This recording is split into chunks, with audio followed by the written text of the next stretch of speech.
Com relação ao futebol, assim, porque você falou que lá em Sorocaba você já cobria o São Bento, né? Sim.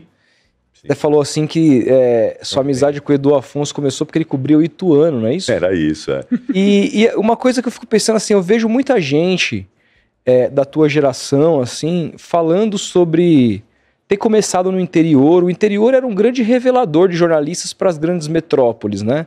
Da mesma forma que o interior era um grande revelador de talentos para o futebol. Né?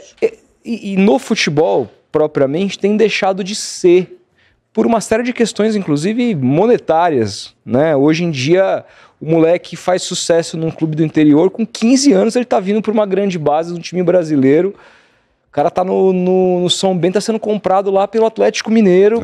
Hoje em dia tá diferente isso. E no jornalismo, o interior continua revelando para as grandes metrópoles como revelava antes, ou isso também diminuiu? Então, como eu falei, antigamente você tinha rádio, TV e jornal. Você tinha 3 mídias. E revista, não é? Mas era mídia escrita, rádio e TV. Era muito menos possibilidades que você tinha. Eu, por exemplo, como eu gostava de rádio, eu gostava de trabalhar em rádio, aqui em São Paulo eu não conhecia ninguém, eu não tinha nenhum conhecimento, não tinha ninguém que pudesse me indicar para uma posição. E você tinha aqui pouco espaço, você tinha ali 3, 4 emissoras que transmitiam futebol. Era um mercado muito restrito. Eu comecei a olhar para o interior. Era um caminho que eu tinha para começar a minha carreira no jornalismo esportivo, porque aqui em São Paulo, eu já estava na faculdade, mas não conhecia ninguém. Cheguei aí na Jovem Pan uma vez e conversar com o José Carlos Carboni, depois foi ser meu chefe na Bandeirantes, né? O Carboni, eu até brincava com ele, ele olhou assim, me desprezou, né? Fui pedir um emprego para ele lá, ele me desprezou. E aí eu fui para Sorocaba, eu fui pedir uma chance lá em Sorocaba e foi ali que eu comecei em 1988 no jornalismo esportivo. Então eu até digo isso até hoje, muitas vezes eu vou em faculdades para fazer palestra. Hoje o campo se abriu aqui em São Paulo, você tem rádio, tem televisão, mas você tem muita rádio web, você tem hoje canais YouTube, você tem hoje um mercado um pouco maior aqui. Mas eu incentivo muito os jovens a olharem para o interior. Você tem ainda ótimos mercados aqui perto de São Paulo, Campinas, Sorocaba, Santos, São José dos Campos, são cidades grandes no interior, mais para dentro do interior, São José do Rio Preto, Ribeirão Preto, são centros importantes, Bauru, que formam muito bem jornalistas, que têm a possibilidade de formar essa meninada com qualidade. E depois você acaba vindo para São Paulo, fica mais fácil fazer essa ponte do que você ficar tentando aqui em São Paulo, muitas vezes, onde o mercado está fechado, é difícil. Eu recebo lá na Bandeirantes todo dia muitos pedidos de emprego e a gente não consegue absorver. Às vezes eu perco profissionais lá, jovens, meninos, eu não consigo contratar porque a gente não tem vagas abertas e eu tenho que dispensar com dor no coração, porque são profissionais que você sabe que vão ser brilhantes, mas que eu não tenho chance. Essa gente pode brilhar em outros centros, em outros lugares. Né? Então eu incentivo bastante. Você acha que a profissão está formando mais pessoas do que o mercado pode absorver? Certamente, certamente. A gente tem um derrame de faculdades hoje no Brasil. Tem um derrame. E, infelizmente, muitas formando maus profissionais. Você não tem professores de qualidade suficientes para abastecer boas faculdades. Infelizmente, não tem. Às vezes isso invade, eu não estou falando só do jornalismo, eu estou falando isso de uma maneira geral também. Porque, sei lá, de 20 anos para cá, houve um crescimento gigantesco no número de faculdades, mas para formar bons profissionais, você precisa de boa mão de obra, você precisa de bons professores, de bons laboratórios. E muitas vezes não tem, você tem aí lugares que estão lá só para pegar o dinheiro do aluno. Não formam bons profissionais. A gente passou por uma experiência mais ou menos assim na época de faculdade, né? A gente não tinha tanto estágio pra gente fazer assim.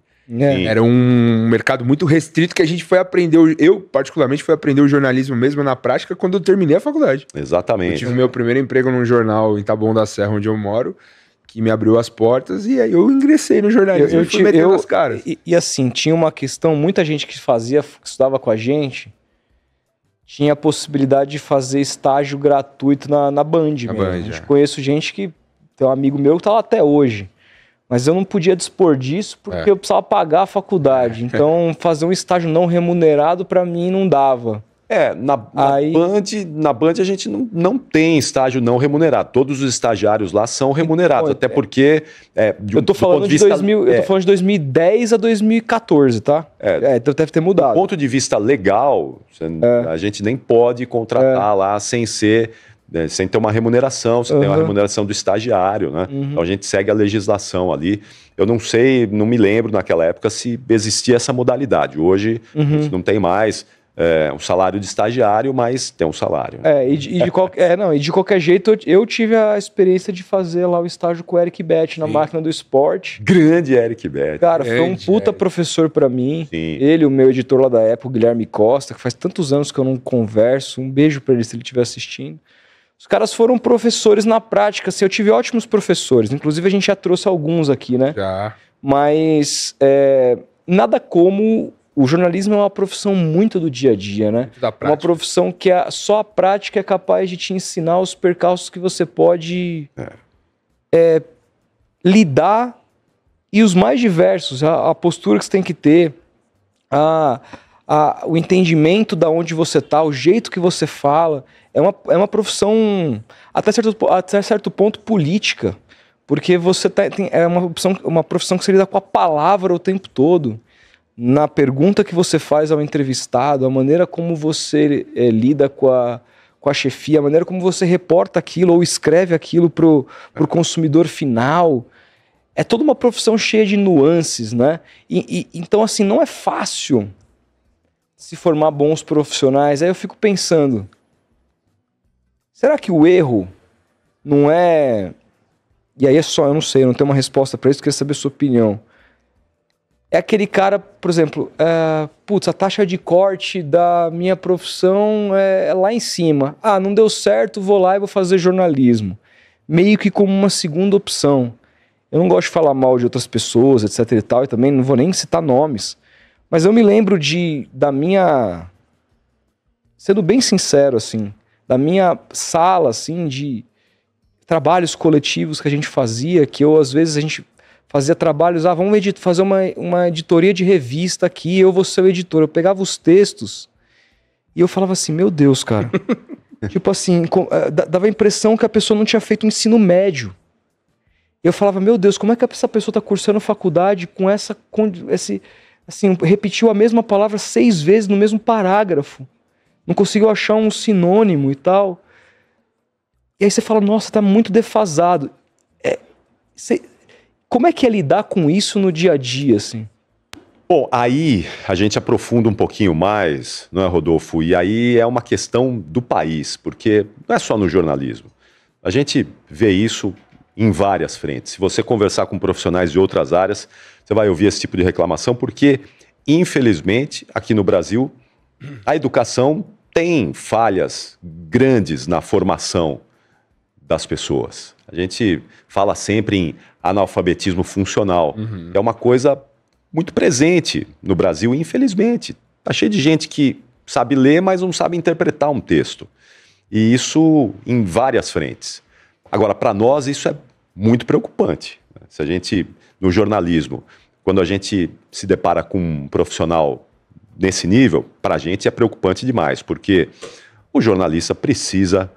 O mínimo que ele precisa é saber trabalhar com a língua portuguesa. Isso é o básico de qualquer jornalista. Então, se a gente não tem isso, fica difícil. Eu já me deparei com gente dessa maneira e, sutilmente, eu preciso falar, olha, ou você muda completamente isso, ou você vai procurar uma outra profissão, porque isso aqui não vai dar para você, não vai dar certo, não vai evoluir. Mas eu diria que o Brasil hoje sofre com isso. A gente precisaria de uma transformação, de uma revolução no sistema educacional para a gente começar a mudar o Brasil de verdade, né?